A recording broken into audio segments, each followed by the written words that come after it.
Hey, you guys, and welcome to this week's episode of the Pantry Chat Food for Thought. Today, I have not Josh here with me, but instead, I've got MelissaKNorrisas here co-hosting with me. So, when you can't have your spouse as your co-host, then you grab your best friend instead. So thanks for coming on, Melissa. It's going to be fun. Yeah, I am very excited to be here. In fact, I was waiting for you to say, this is Carolyn, and then I could say, this is Melissa, but I actually realized I would be the one who would normally say it, and then you would say, this is Carolyn. So this works just perfect. I didn't do such a hot job mimicking Josh.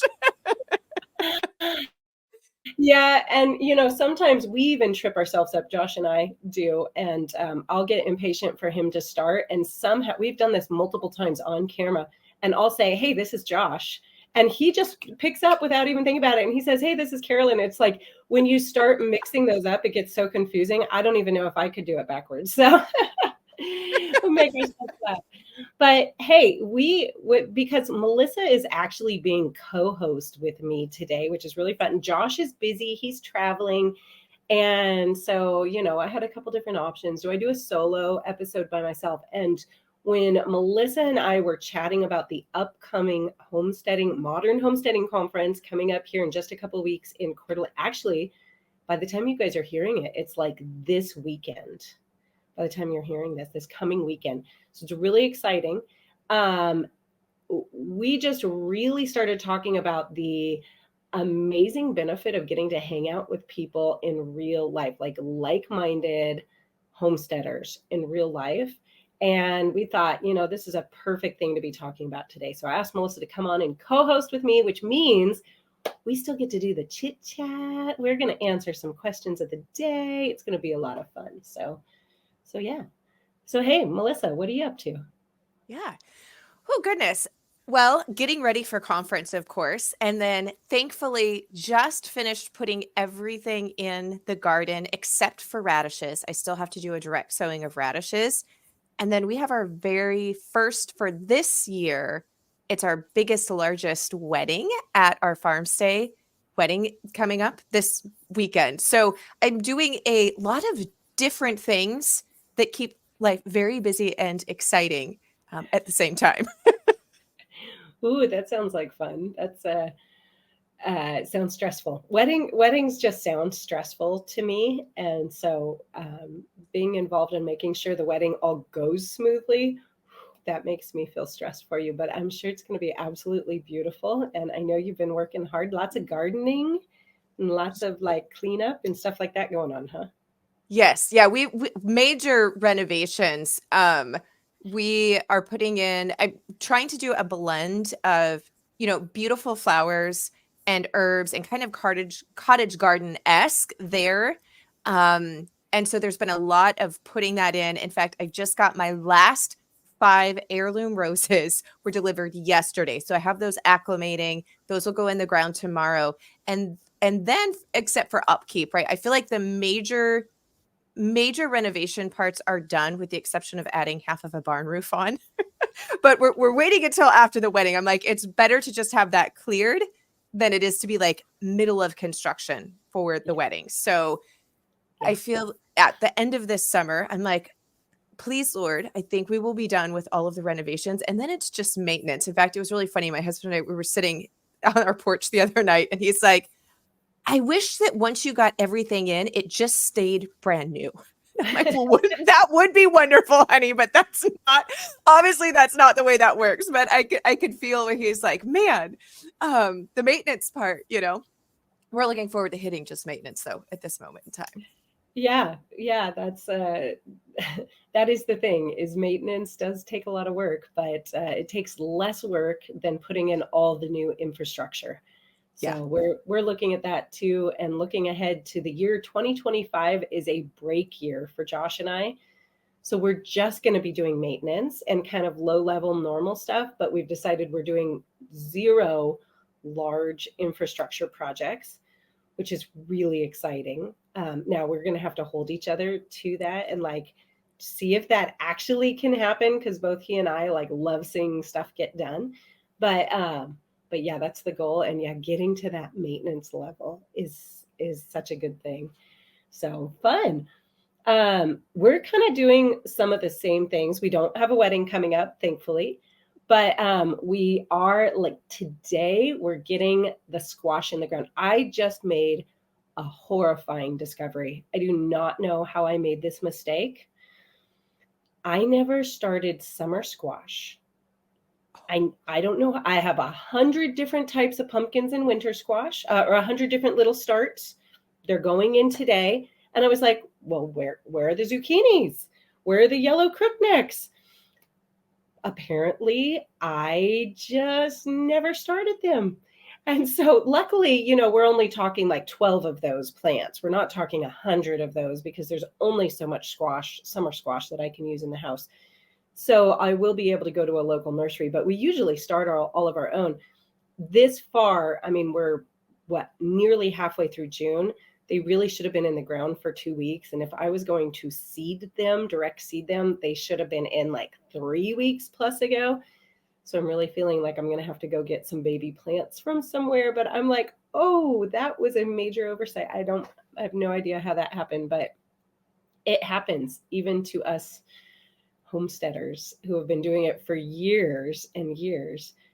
Mistakes still happen, and we just pick up the pieces and figure out the solution and move on. But at least it was zucchini. I mean, that's something that's so popular that you're able to grab starts. I mean, because almost any garden center has zucchini starts. A little different when it's very specific, like pumpkin storage varieties, winter, like that's harder. So at least it was with something that's very common. Yeah, very easy to get going. So that's good. I guess there's the little blessing in there, but it also made me go, oh, I got to take a little bit of a better look at my start schedule and make sure that I didn't miss. Hopefully I just it was just an oversight and all the pieces are there in the schedule. Otherwise I need to go add them in so I don't have the same problem next year.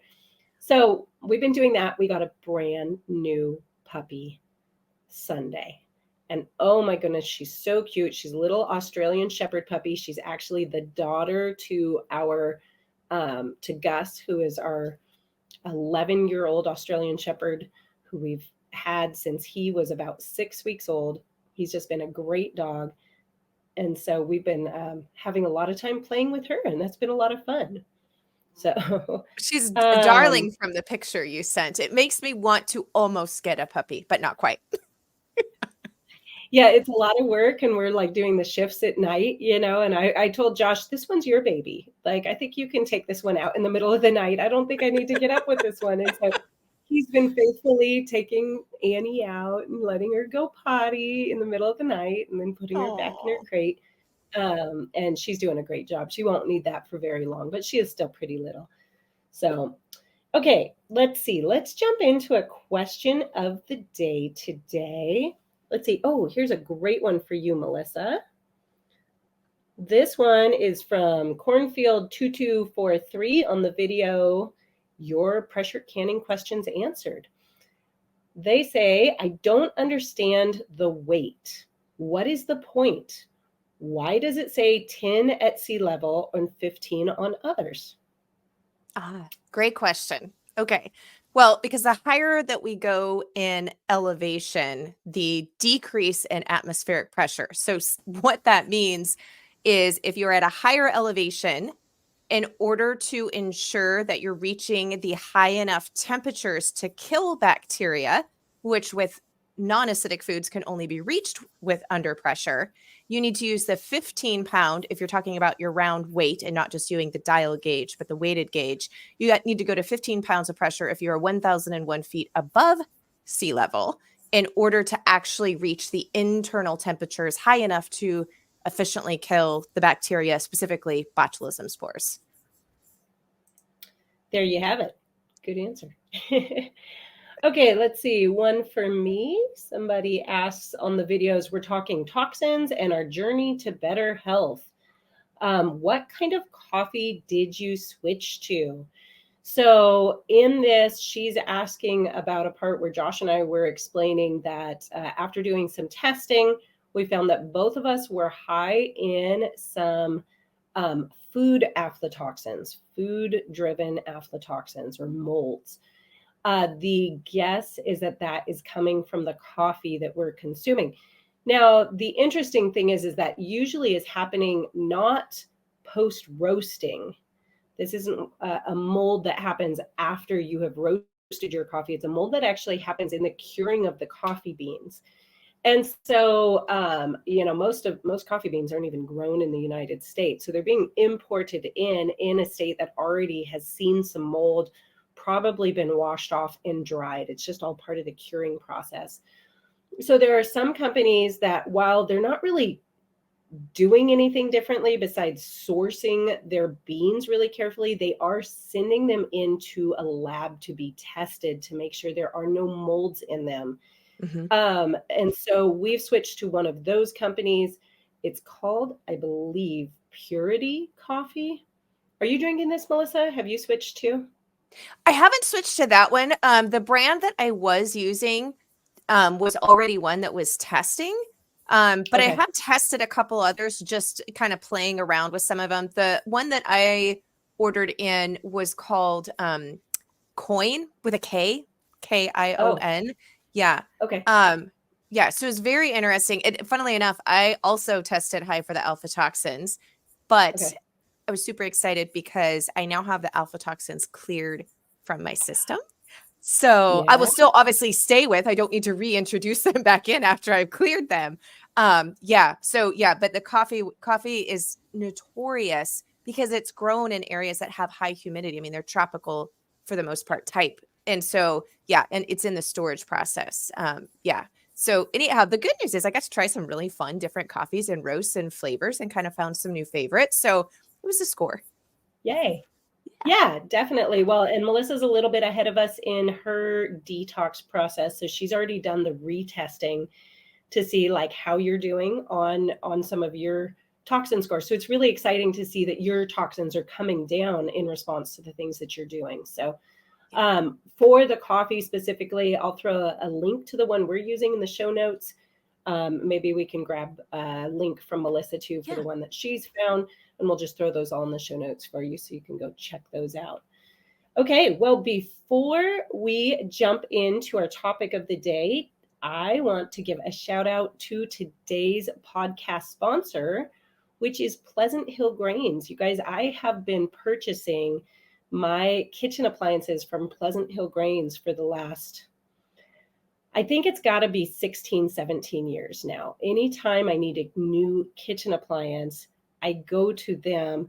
They are an absolute wealth of knowledge. So if you have any questions, they have got answers for you. You're going to actually talk to a real person if you need some answers.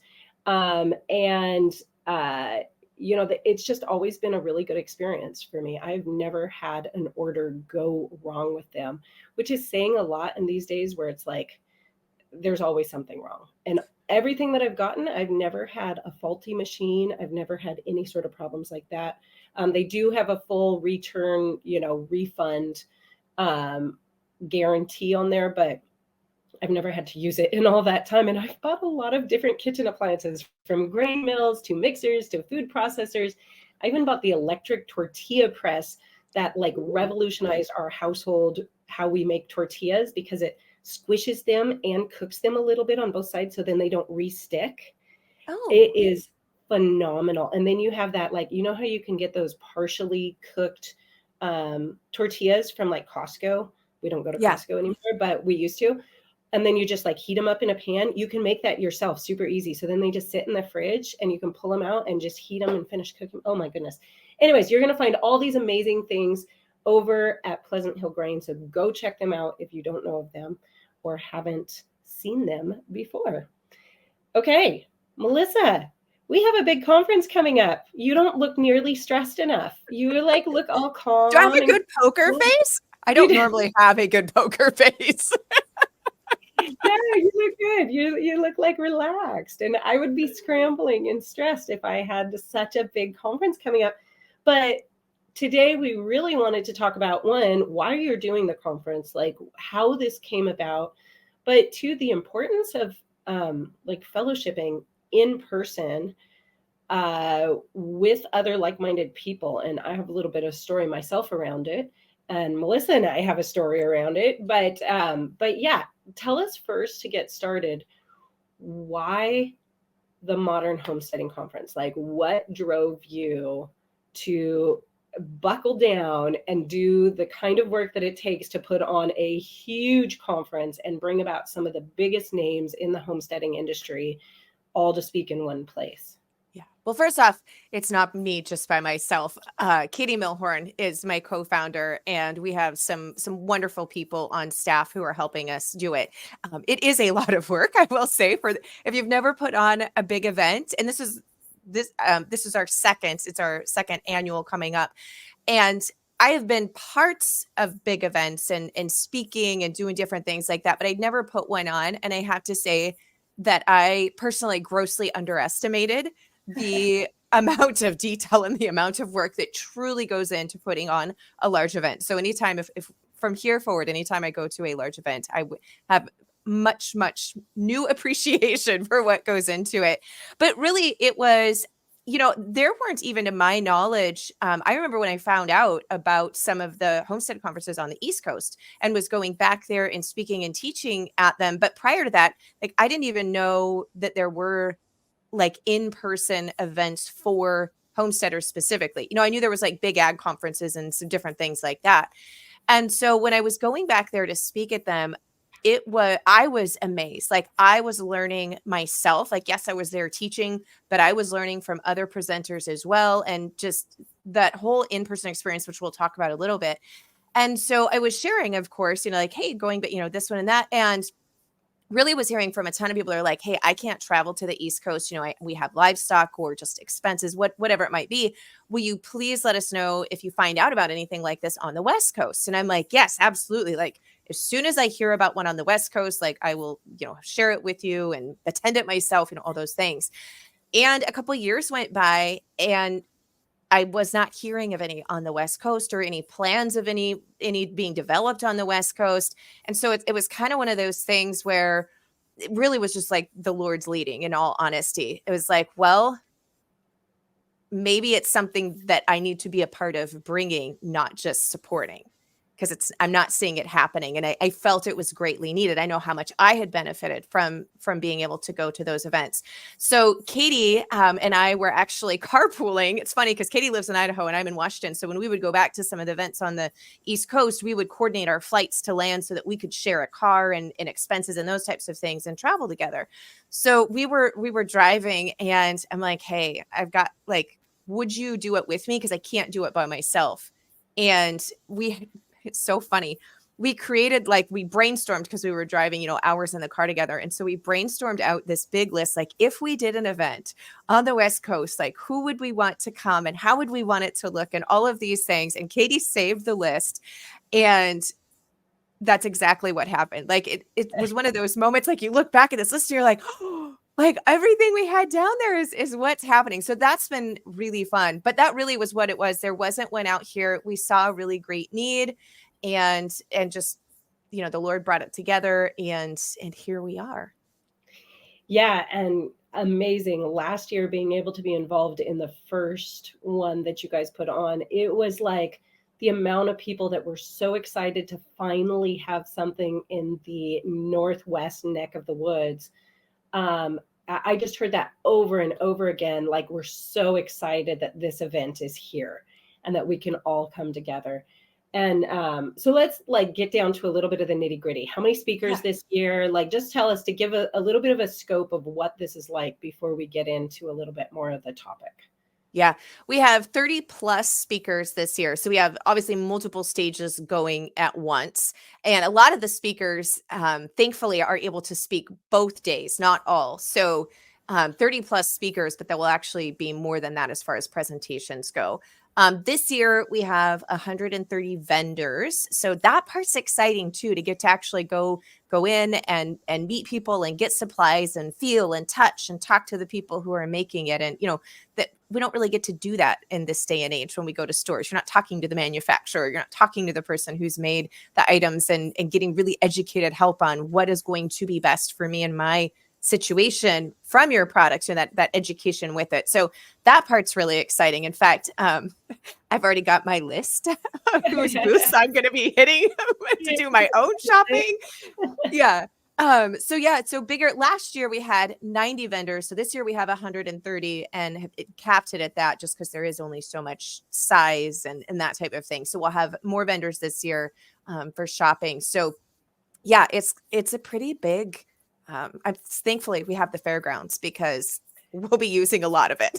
Yeah. So it's at the Coeur d'Alene Fairgrounds in Idaho. So that gives us a lot of space and gives you guys a lot of space, like us as speakers, to spread out a little bit and to have some room. What are some of the topics that are being covered in presentations this year?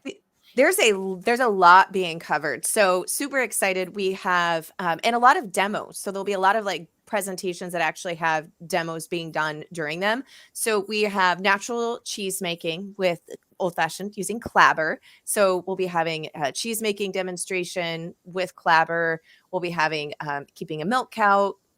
We will not have a milk cow on stage, let me say, but we will be having a session on dairy cows and keeping it specifically in a homestead or what we would call small farm type fashion. So it's all very much geared towards the homesteader, backyard farmer, or small, what we would consider more like a smaller farmstead rather than huge, big, large operations.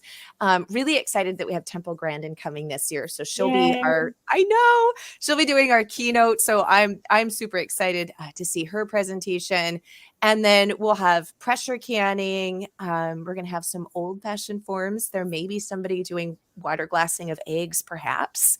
Maybe. And then we're also going to have small game breakdown. So when it comes to home butchering or hunting, we've got some different hunting presentations and classes talking about that type of animal husbandry. So that's new from last year.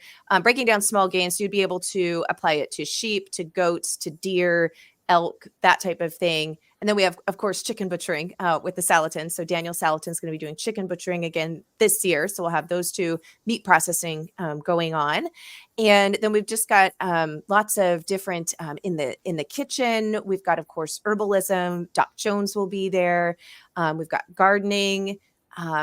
So we really tried to make sure we're covering all of the pillars, including the health part, because you and I both have been going through some health journey things. So making sure that we've got some different things there covering that health aspect, because obviously if we're not healthy, it's very hard to run a homestead and take care of livestock and do all of those things. So kind of coming at it from all of those angles.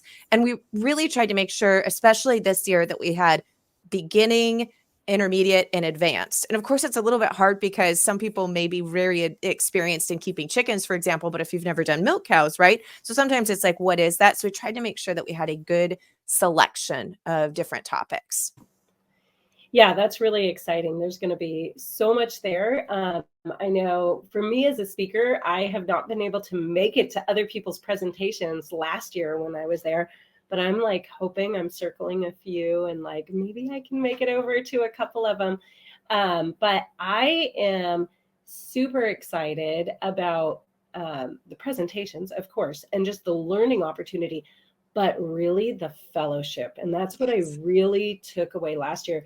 When, as a new homesteader, I mean, we were homesteading back at a point where we didn't even know what we were doing was called homesteading. We were just like doing stuff that felt right, that like we needed to do for our family, right? To have a healthy family.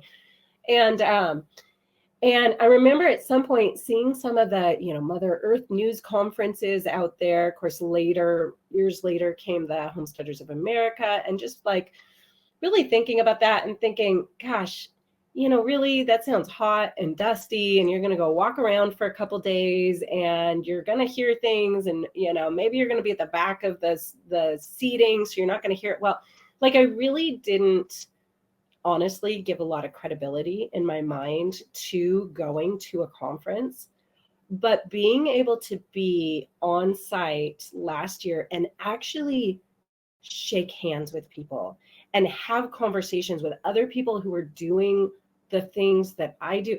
I can't even tell you how like gratifying that was, maybe affirming maybe that's even the better word, because, you know, in your regular life, especially now I kind of live in homesteading Mecca. You know, everybody here homesteads. So it's like you're immediately into a conversation about techniques or something. But especially when I was in Southern California, even when we moved to Tennessee for a while, um, you know, I would constantly get these questions like, why? Why would you even do this? I think that was probably the most common question I got, like why would you grow your own meat? Why would you put the time into making your own bread? You can just go to the store and grab it, you know, for a couple dollars. And um you know, usually people who are actually asking that question out of like serious curiosity, you can tell the difference between that and the people who are kind of just like, yeah, not for me, you're crazy, is Yeah. essentially what that is communicating a lot of the time. And that can get to be lonely feeling. You know, it can get to be like, it can cause you to question yourself. Like, am I the only crazy person out there? When you get in a group of people who are all minded the same way, it is so encouraging and it's so affirming. And you walk out of there fueled in a way that I don't even think I could have understood before I went and stood in the middle of that and was actually there. So anyways, what about you? Like Yeah. the physical part, how do you feel about that? It's really funny hearing you say that because you and I have chatted a lot, but I don't think I haven't heard you say this before. So what I'm finding fascinating about it though is that is very much mirroring what my experience was. And so I thought maybe that was just me. So when I went back to Homesteaders America, Homesteading Festival, etc. over the years, I didn't know what I was missing. And what I mean by that is very similar to what you is I didn't even know that I needed to be filled or that my well had started to run dry a little bit, maybe as a better explanation, until I felt this overflowing. And that's really how I feel like my well got filled back up when I was there to kind of sustain me through the next year. And I didn't even know that it had started to get low. But yes, very much that same thing. And really, like, there was a lot of relationships that I can look back now, obviously, and have that beauty of hindsight that got started and or deepened, or even met people at those. And also for my husband and I together, I feel that it strengthened our relationship and our mission and commitment to homesteading, and changed the directions of some of the things that we decided to do on our homestead. So it was really a pivotal moment that beforehand I would have never, there would have been no way that I would have said, like, I can pinpoint to what this did to all of these things down the road. I don't think I ever dreamed that it could have that much of an impact. Yeah. No, that makes a lot of sense. Even on the relational, like, you know, with your spouse side, is if you're each going your own way and learning your own things, you're not learning and experiencing that aha moment together. But then Right. when you can go to the same presentations, you can go hear the same conversations, all of a sudden it gives you a platform to be on the same page. And that is so helpful for, you know, a couple people working together.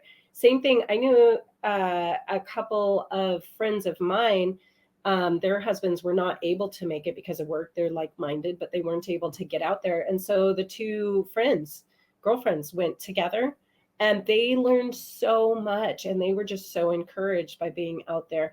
I think there's a lot of value if you can have another person tag along with you, because it's somebody to kind of debrief with, right? And to process with, maybe even hold you a little accountable to what you said you want to do. But that, you know, that's such a valuable thing. And we're thankful for the digital platforms.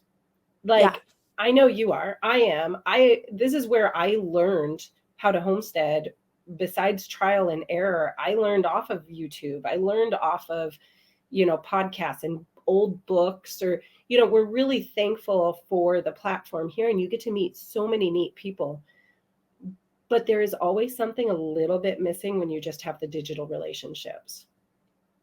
Yeah. You and I actually met digitally. Some of you guys may not know, but Melissa and I are for real, like, best friends in real life, not just here in interviews. um, and so we talk all the time, and we met in a digital format over, a digital, you were holding a summit, weren't you? Yeah, in fact, I was counting back last night. I'm like, when did I do that? It was in 2018. So I think I reached out to you in 2017 in planning. And then we started communicating first just via email. We were emailing back and forth, and you agreed to be a part of it. And we were emailing back and forth. And I was trying to remember how we even made the leap to talking on the phone, because I will be honest, like, you were the only person out of this summit that happened with. Well, I'll tell you how. I know exactly how. It was because it's the first time I'd ever done anything like that. And I was like, I have no idea what I'm doing. And so I asked you, I'm like, can I call you and just ask you a few questions? Is that it? Okay, I didn't remember that part. That's so funny. Because I totally did not know what I was doing, and I was afraid I was going to mess stuff up. And so I was like, can I just ask you?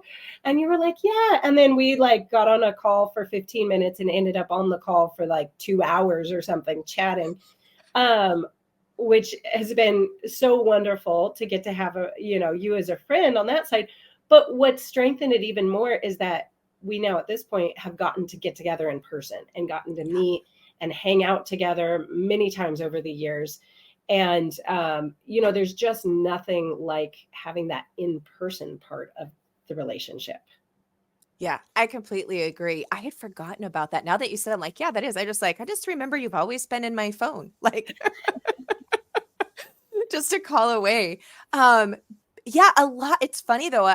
A lot of my personal relationships now have all started online, and then taken the leap, obviously, to meeting in person and talking on the phone, etc. I mean, actually, that's how Katie and I first met.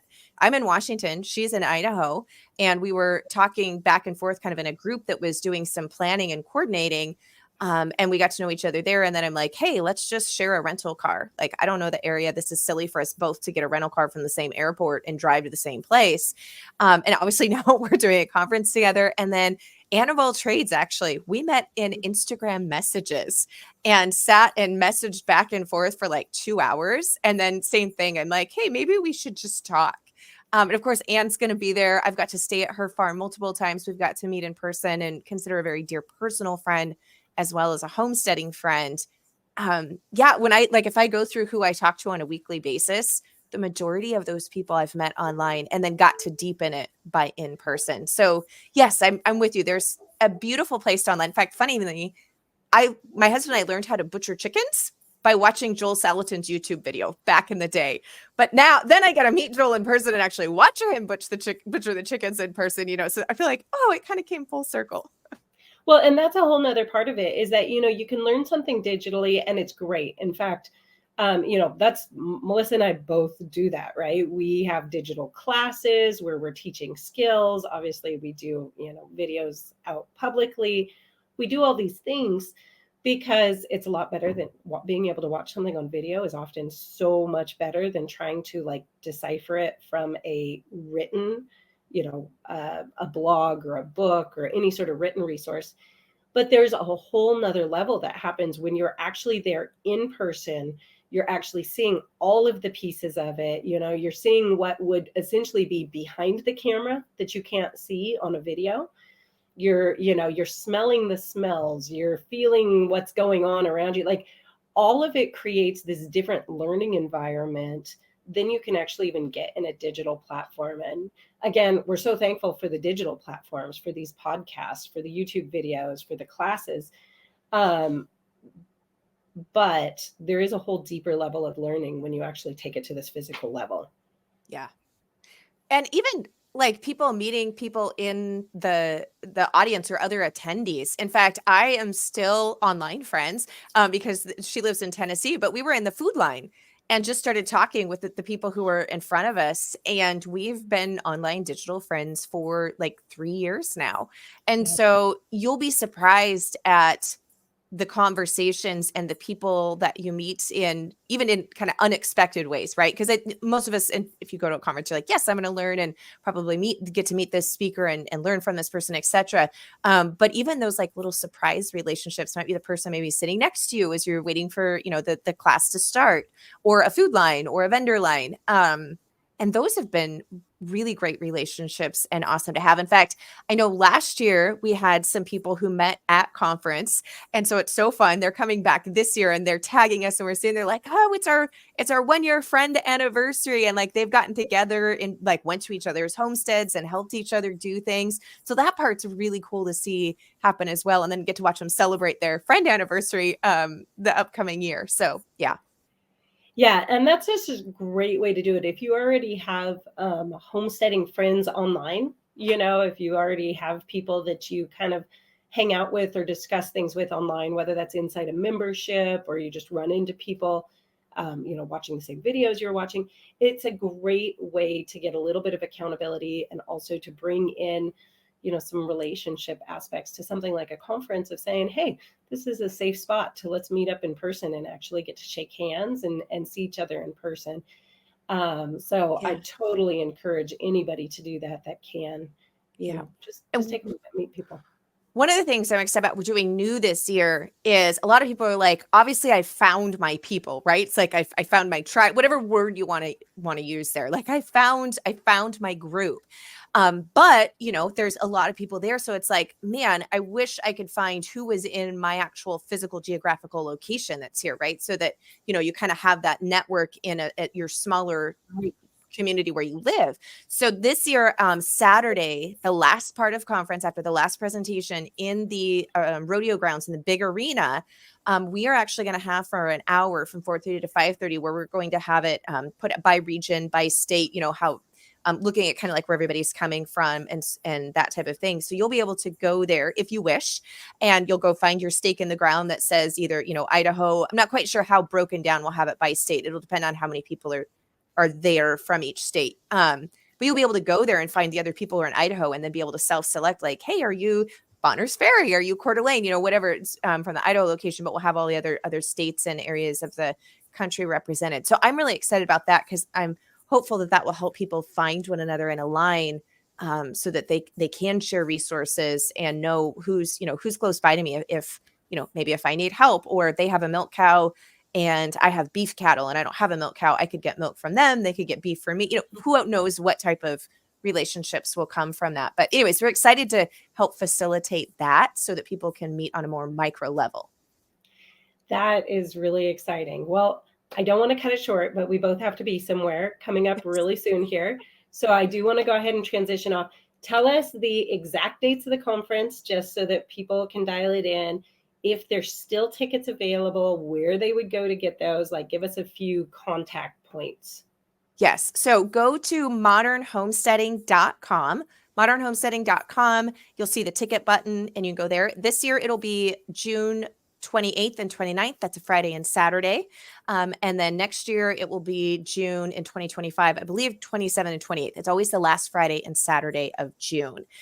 So we are sold out of VIP tickets, but we still have at this moment in time, family passes, adult general admission tickets, as well as kid tickets available. And provided we don't sell out before then, we will also have tickets available at the gate. Ooh, great. Okay, good to know. So if you're in the area and you end up with a day free, you're going to want to come check it out because there's a lot of great things happening. Both Josh and I will be speaking, which is exciting. So many amazing speakers. So go check out that modernhomesteading.com and you can get the full list of speakers, the full list of topics. And, just take a moment to get yourself recharged for the next year to really fill that bucket up again. I love the way you said that, Melissa, because that's just such a good way of looking at it, of like, you don't even realize that your bucket might be draining a little. So let's get it topped back off, get you recharged, get you energized, and get you back out there to have another successful year of homesteading. So thank you for joining us, Melissa. It's been great getting to visit with you. Yeah, we'll talk soon. Yeah, very soon. Exciting. Yes.